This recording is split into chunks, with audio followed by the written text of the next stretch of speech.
Welcome to this explainer. Look, if you're a young worker, just starting out in your career, hitting your stride, and honestly, finally making some real money, you're probably wondering, okay, what exactly do I do with it all? Well, today we're putting on our professional mentorship hats. We're going to walk through the ultimate financial order of operations. Think of this as your step-by-step blueprint for building long-term wealth, showing you exactly where every single dollar needs to go. Okay, so let's dive right into this by asking a pretty jarring question. Why on earth would you buy a Ferrari when you literally can't even afford to fix the transmission on your daily driver? It sounds completely crazy, right? Well, yeah, but this is exactly what happens when you start picking individual stocks or jumping into trendy investments while you're still carrying credit card debt that's charging you a massive 22% interest rate. It's literally like trying to fill a bucket that has massive holes in the bottom, and then standing around wondering why you aren't making any progress. Skipping the boring foundational work just to chase shiny financial objects, it simply doesn't work.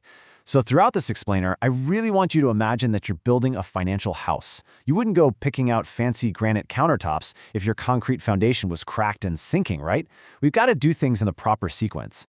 So here is the exact blueprint for your financial house. First, building a psychological foundation.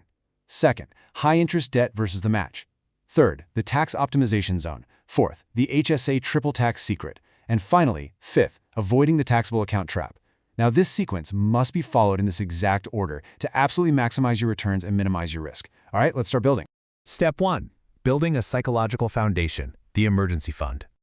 Listen, before you even think about picking out the fancy light fixtures of the investing world, you've got to pour the concrete. You need a psychological safety net. Just look at a striking number like $500. According to recent data, this is the median amount Americans have saved up for emergencies. Guys, that's less than a typical monthly car payment. It exposes this extreme level of risk. If you ignore this vital first step, well, one unexpected flat tire, a sudden career break, or an unexpected job loss is going to force you to sell off investments at the worst possible time, or worse, take on toxic debt just to survive.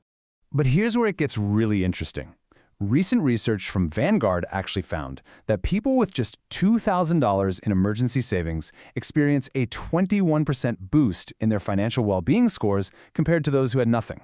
I mean, that was the largest boost linked to any financial factor they measured.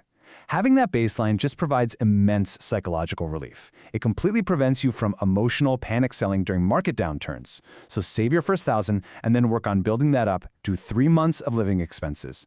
Moving on to step 2. High-interest debt versus match, the loophole. So once your basic emergency fund is totally set, your very next priority is eliminating financial cancer. By that, I mean any debt with an interest rate over 8%. But wait, there is one massive loophole to this rule that you absolutely must exploit. Yes, carrying 22% credit card debt is a guaranteed massive loss. But your employer match? That is a 100% guaranteed gain. You should always contribute just enough to your workplace retirement plan to get that full employer match before you start aggressively tackling that credit card debt. It is literally free money just waiting for you to pick it up. And once you capture that employer match, every single extra bit of cash goes straight toward the debt avalanche method. This is the ultimate hack for getting out of debt faster. Basically, it means paying the bare minimums on everything else and then throwing every extra dollar at the debt with the absolute highest interest rate.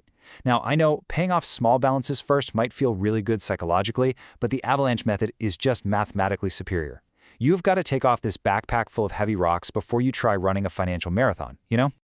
All right, step 3, the tax optimization zone, framing the walls with an IRA. Okay, so your foundation is set, the bad debt is totally gone, so let's frame the walls. Now, don't just go dumping more money into your 401k beyond that employer match we talked about. Corporate 401ks often have super limited options and really high management fees that will eat into your returns like termites in a wooden house. Instead, you want to open an individual retirement account, or an IRA. This is where you can easily select low-cost index funds, control your investments, and really minimize those fees. Keep it super simple when choosing your IRA type. With a Roth, you pay taxes right now, but all your growth and your withdrawals in retirement are completely tax-free. With a traditional IRA, you get a tax deduction today, but you have to pay the taxes later. Now, since you're a young worker, you're likely in your lowest earning years right now. And what does that mean? It means the Roth IRA almost always wins for you. Pay that low tax rate today and just let it grow tax-free for decades. Step 4. The HSA triple tax secret, the ultimate wealth hack. Now, if you have access to a high-deductible health plan, this is where things get really exciting. We are looking at an absolute powerhouse of a tax-advantaged account that honestly most people completely ignore. Behold the Health Savings Account, or HSA. This thing is the Swiss Army knife of wealth building, all because of its triple tax benefits. Check this out. 1. You get a tax deduction when you put the money in. 2. Your investments grow completely tax-free. And 3. When you actually take the money out for qualified medical expenses, guess what? It's also tax-free. It's literally the only account in America that gives you a break on the way in, while it grows, and on the way out. It's wild. And here is an exclusive mentorship-level secret to maximizing this account over your entire career for massive long-term growth. Don't actually spend the HSA money now. Instead, pay your current medical expenses out of pocket if you can afford to. Just save all your medical receipts forever, let those HSA funds stay invested in the market, and then reimburse yourself decades later totally tax-free. Look, healthcare is going to be a massive expense in retirement, and this specific strategy builds a hidden tax-free weapon to completely neutralize those costs down the road. Step 5. Avoiding the taxable account trap, the cost of tax drag. Okay, so after maxing out your IRA and your HSA, you go back and max out your 401k. Only after all those tax-sheltered buckets are completely full should you even think about stepping into the wild west of taxable brokerage accounts. And let me show you exactly why you need to wait. Look at the staggering cost of what we call tax drag.